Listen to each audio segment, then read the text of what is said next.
welcome to today's episode of What's Become Clear. I'm Steve Wyckoff. I'm Jane Seward. And I'm Jodi Case. Ladies, you guys work with the little kids. I spent my entire career with middle school kids, high school kids. I don't know what goes on with the little kids, but I do know over the last 15, 20 years that brain research has really changed how we approach teaching all of our kids. Jodi, I'm going to start with you. You work with 3 and 4 year olds. Mm-hmm. Tell me, what do we do with 3 and 4 year olds? You know, I have grandkids in that age range. What should I be doing with them?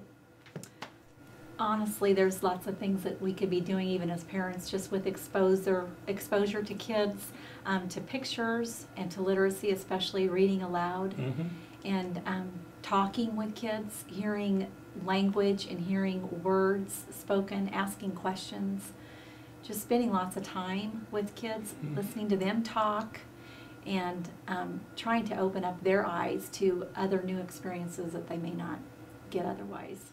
Does that really make a difference for the kids when they hit kindergarten if they've had those kinds of experiences? It really does, because you're building prior knowledge.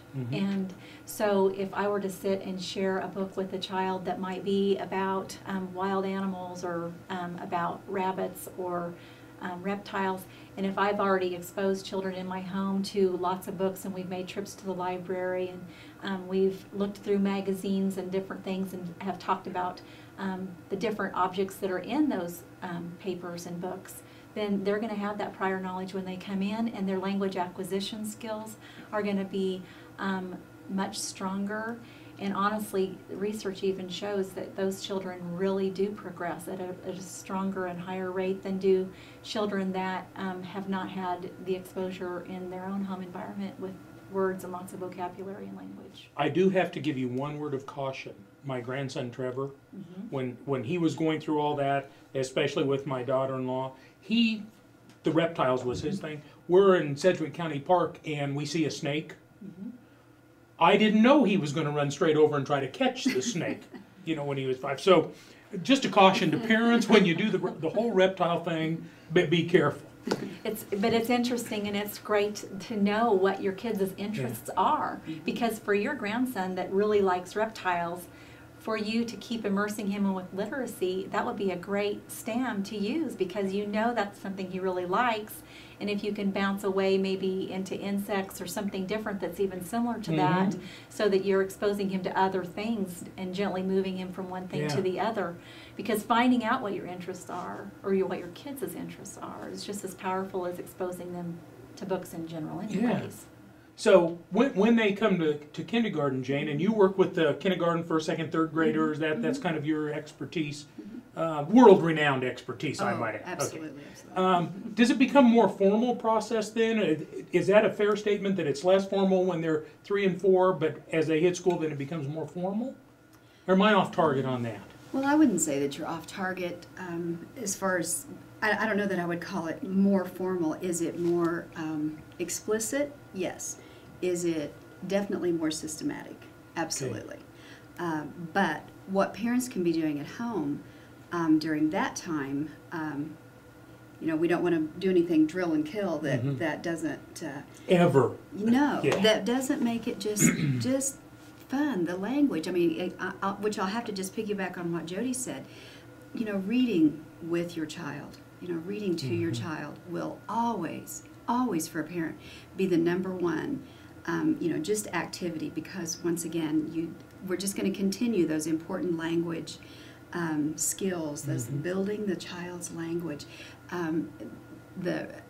What we do know about comprehension, as far as a child is learning to read, and actually then we're moving a little bit from listening comprehension, which will always be a part of, you know, I'm going to ask you, what do you think about that book, or what do you think is going to happen next? You know, that's questioning. Yes, but it's what I'm asking of you, because you are listening to the story. But then let's just say a child opens up a little book of their own, a little decodable book even.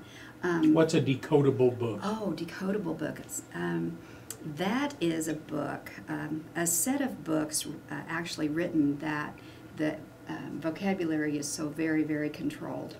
And over the years, the last few years anyway, we've begun we kind of got away from them just a little bit because they're not full of the rich language that a wonderful picture book is going to be full of. You know, you're not going to find the word magnificent in a decodable book because it's not able to be actually decoded, all the sound symbol relationships, because the word is too big to be decoded by a kindergarten child. But within, when we talk about balanced literacy, there's a place for these little decodable books where the vocabulary is very controlled because they're using just a very small number of letters and sounds that the child knows to make words. Sure. But that's where the child goes from taking those experiences of being read to and then says, oh my, now I am a reader. Now it's very empowering for a little 5, 6-year-old child, 7-year-old child to say, I can read this book to you. But those we would want to be using some of those books as well for students to actually be able to read and begin to know that they can actually read.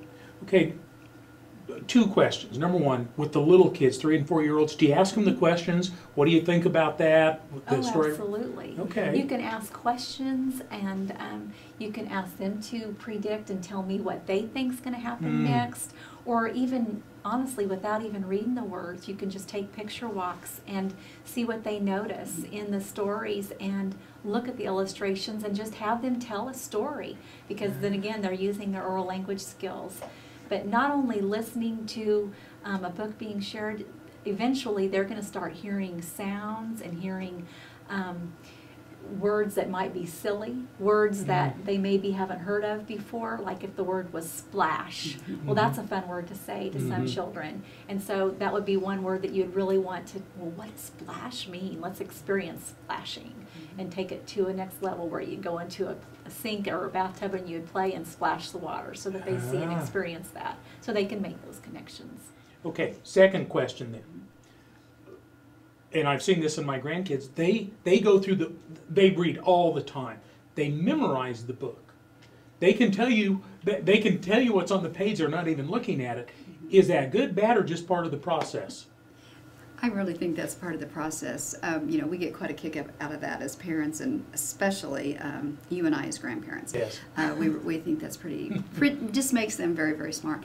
But typically when they can memorize, there's somewhat of a pattern in the book, and that's once again the fun of hearing the language.